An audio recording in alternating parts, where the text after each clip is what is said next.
Jangan lupa like, comment, and subscribe channel YouTube TVRI Bengkulu dan nyalakan lonceng notifikasinya.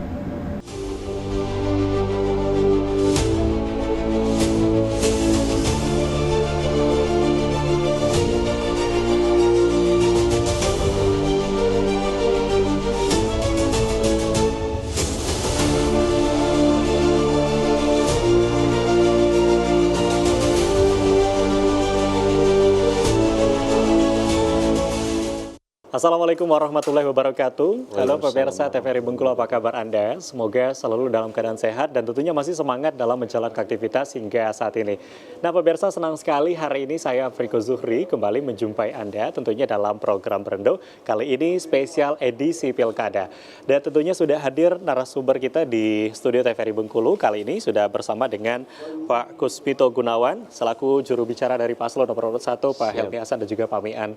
Dan tentunya kali ini pemirsa kita akan membahas terkait dengan visi misi dan juga program kerja. Nah pastinya pemirsa kita telah melaksanakan bagaimana debat untuk calon gubernur dan juga wakil gubernur, sehingga nanti pada tanggal 21 besok ya Pak akan dilaksanakan debat terakhir untuk calon gubernur dan wakil gubernur. Ini akan meyakinkan masyarakat nanti untuk dapat memilih siapa nanti sosok pemimpin ke depan. Dan selain itu juga tanggal 27 November 2024 ini sudah mendekati hari-hari bagaimana nanti kita akan memilih untuk calon pemimpin yang ada di Provinsi Bengkulu. Ini seperti apa nih suasana mungkin persiapan dilakukan saat ini untuk calon gubernur nomor 1 Pak Helmi dan juga Pak Mian. Mungkin bisa dijawab nih gimana? Baik, terima kasih. Selamat sore menjelang malam ya pemirsa TVRI yang berbahagia. Kemudian seluruh warga seprovinsi Bengkulu yang tentunya nanti akan mencoblos nomor 1 Helmi Mian. Baik, terima kasih. Hari-hari yang dilakukan sampai tadi itu kita melakukan tatap muka sosialisasi kampanye, kemudian penguatan terhadap basis-basis massa. Karena menjelang proses sampai tanggal 27 ini, tentunya kami melihat berdasarkan hasil survei ini sudah signifikan naiknya, tetapi ini harus dijaga. Dijaga dalam artian memberikan ruang kepada seluruh tim, baik yang tergabung di dalam tim partai, kemudian keluarga, relawan, dan lain sebagainya untuk melakukan penguatan terhadap basis-basis massa. Dan tentunya kami tidak berhenti untuk mensosialisasikan program-program yang ada di Bapak Helmi Mian ya. Tentunya satu program saja, program yang bantu rakyat. Kayak gitu loh Bang. Nah kalau kita melihat dari persiapan yang tadi sudah sampaikan bahwa ini tinggal menghitung hari gitu ya untuk sampai nanti di tanggal 27 November ini adalah babak penentu nanti siapakah nanti akan memimpin khususnya di Provinsi Bengkulu ke depan. Nah kalau kita melihat dari program-program disampaikan kan salah satu yang sering kali dan selalu disampaikan oleh Pak Helmi Hasan adalah untuk Bengkulu nanti yang maju, sejahtera dan juga berkelanjutan. Maksud dari kalimat yang disampaikan ini seperti apa sih sebetulnya program yang akan dijalankan?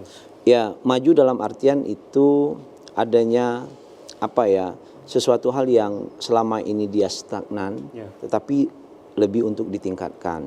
Kemudian dikatakan sejahtera ini ya tidak lepas dari bagaimana hasil kunjungan, kajian, datang ke desa-desa tentunya. Ya kita masih melihat misalnya soal infrastruktur.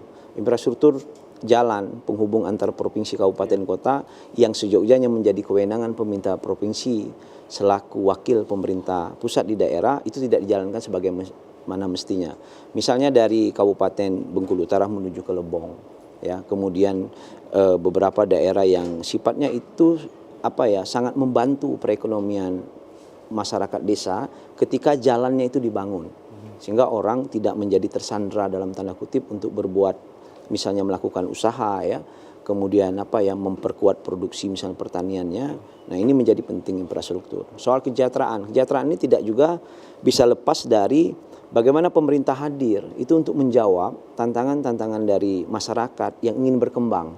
Masyarakat desa pada dasarnya ketika ke Bengkulu misalnya atau ke luar Bengkulu sebenarnya salah satunya ingin merubah sesuatu hal yang misalnya di desa karena keadaan ya mereka terhambat untuk misalnya mengeksploitasi diri terhadap karya-karya mereka, misalnya anak yang sudah selesai kuliah. Nah pemerintah hadir seperti apa? Ya tentunya salah satunya menghadirkan lapangan pekerjaan. Ya, lapangan pekerjaan yang potensial yang ada di Provinsi Bengkulu dan itu sudah kita kemas bagaimana kemampuan provinsi di APBD-nya, kemudian dibantu pusat itu bisa. Misalnya pembangunan pabrik minyak. Oke. Ya, pabrik minyak itu baik itu nanti apakah di Kota Bengkulu atau di kabupaten ya pabriknya itu berapa besar kita bisa merekrut anak-anak muda, lapangan pekerjaan. Kemudian juga tentunya ini bagian yang penting juga. Misalnya kita tidak ada pabrik es yang ada di Provinsi Bengkulu ya. Kita punya laut, kita punya nelayan. Nah, di Bengkulu Selatan, Kaur, Seluma, Kota Bengkulu, Bengkulu Utara, pesisir, Muko-Muko, itu kan nelayan kita ada. Dan tentunya termasuk salah satunya juga Enggano ya. Nah, pabrik es itu juga harus dibangun.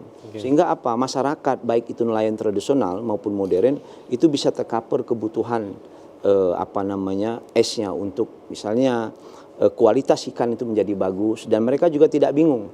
Ya, misalnya harus mencari di mana ini jual murah karena nggak ada es kayak gitu ya.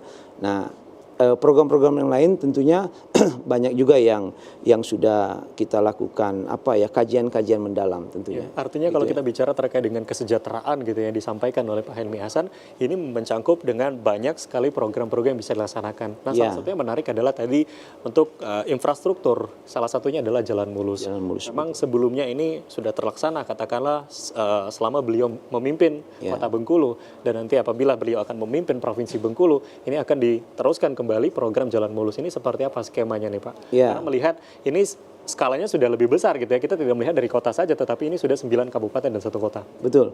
Kebetulan saya di DPRD Kota Bengkulu dan saya banggar ini sudah masuk periode ketiga mendampingi juga Pak Haji Helmi Hasan.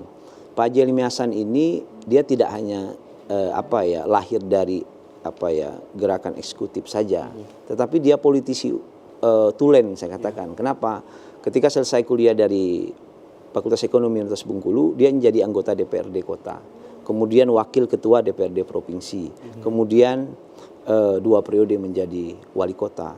Paham benar dia soal bagaimana mensejahterakan rakyat. Seperti tadi misalnya jalan mulus. Kenapa tidak? Kami menganggarkan sampai 350 miliar. Ya. Digabungkan dengan dana APBD kita kemudian dana pusat ya, yang dulu sebenarnya ada dana DAU yang bisa peruntukannya ya. Kalau sekarang itu ada dana DAU Enmak ya, memang ada peruntukannya. Artinya apa? Ini penting juga ada keinginan dari kepala daerah untuk mewujudkan itu. Provinsi kita lihat ya. Berapa besar sih? Kalau tidak salah tidak besar dari sampai 30 miliar untuk pembangunan jalan. Nah, provinsi yang punya kemampuan APBD juga sampai 3 sekian itu ya saya rasa bisa. Ya, ini yang tentunya menjadi ruang ketika mengadopsi ya 1000 jalan mulus ya sepanjang kepala daerahnya mau, kenapa tidak kayak gitu loh. Ya, dan Kota Bengkulu Pak Helmi Hasan sudah membuktikan itu, Bang. Ya, kalau kita melihat kan memang sebetulnya jalan mulus ini salah satu alternatif yang memang harus dilaksanakan karena melihat mungkin banyaknya potensi terutama mungkin di daerah gitu ya. Karena masyarakat kita ini kan mayoritas petani, mereka yang berkebun dan lain sebagainya. Mungkin hasil dari produksi di daerah sendiri ini akan terhambat apabila jalan kita terganggu. Kalau bicara terkait dengan kesejahteraan juga ini kan berkaitan dengan kesehatan. Seperti disampaikan oleh Pak Helmi, ada menyampaikan visi misi untuk BPJS gratis, kemudian ada ambulan di setiap desa dan lain sebagainya. Nah, ini salah satu program kesejahteraan untuk masyarakat ini seperti apa nih? Ya, kemarin di periode dia menjadi wali kota, ambulan misalnya. Ambulan itu dianggarkan dalam setiap tahun sehingga tercapailah 1 kelurahan 1 ambulan. Kemudian ternyata bisa. Ambulan itu kan ada operasional. Ya, operasional itu pemerintah kota melalui kelurahan, kemudian dan bisa gratis. Ya, kenapa tidak? Ya, artinya kan ini ada mapping yang tepat berkenaan dengan misalnya ya siapa meningkatkan tenaga kerja tadi. Driver supirnya itu diangkat menjadi PTT honorer. Dia terbantukan di situ BOP-nya. Ya, kemudian juga masyarakat tentunya tidak hanya penggunaan itu di Kota Bengkulu. Ada ke Padang, ada ke Palembang. Bagaimana proses yang ada? Ya, kita memberi ruang sebenarnya bahwa masyarakat itu dalam kondisi duka, ya itu pasti tidak bisa fokus untuk berpikir. Pasti dalam kondisi duka yang itu dilimpah dengan kesedihan, tidak boleh lagi dia, ya kalau mau biayanya sekian kayak gitu. Begitu juga dengan BPJS gratis. Sampai hari ini 14,3 miliar yang kita hadirkan BPJS gratis melalui apa? APBD Kota Bengkulu. Bisa dan ternyata bisa. Ini tergantung dengan kebijakan ya yang ada. Nah, BPJS gratis ini justru konkretnya bahwa masyarakat itu tidak perlu lagi ketika karena takdir sakit ya, kalau bahasa saya takdir sakit ya, itu harus berpikir mana obatnya, mana biayanya. Ya, dia harus hadir sehingga APBD itu untuk rakyat dan kita bantu rakyat. Sebagai contoh, Mas, Kota Bengkulu ini menyulap ya mes Pemda yang ada di Jakarta itu kita sulap menjadi rumah singgah yang pada konteksnya juga misalnya untuk kesehatan. Kalau orang berobat karena takdir sakit misalnya ke Cipto, rumah sakit Cipto tidak mau tahu soal di mana tinggal keluarganya, ya, di mana tempat mereka transit. Kita hadirkan itu dan luar biasa manfaatnya. Gratis ya gratis, ya, sehingga masyarakat bisa menyelesaikan kendala-kendalanya dan kita hadir untuk memperkuat itu. Artinya memang setiap kebijakan yang memang betul-betul dilaksanakan gitu, ini akan dirasakan manfaatnya untuk masyarakat. Betul. Nah, kita akan break terlebih dahulu, nanti kita lanjutkan kembali. Ya pemirsa, jangan kemana-mana, kami akan kembali tentunya usai jeda pariwara berikut ini, tetaplah di Berendo.